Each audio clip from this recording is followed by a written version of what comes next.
Hi guys, दंडवत प्रणाम. आज आहे महाशिवरात्री आणि मी इथे आंघोळ करून रेडी झाले होते. त्यानंतर लगेच दीदीने देवांना स्नान घालून घेतले आणि आता लगेच ही डुबरी उठली आहे झोपेतून आणि ही काय करते मला काहीच कळत नाही. ही तर मस्तपैकी खेळते.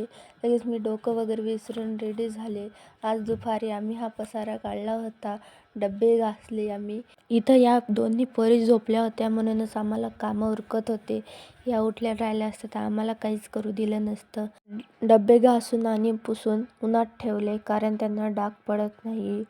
दुपारी थोडा आराम केला आणि लगेच दुसऱ्या रॅकवरचे भांडे घासायला काढले. दीदीने भांडे घासले आणि मी इथे राख पुसून घेतले आणि ही मस्तपैकी दुपारी उठून खेळते पेपरांसोबत.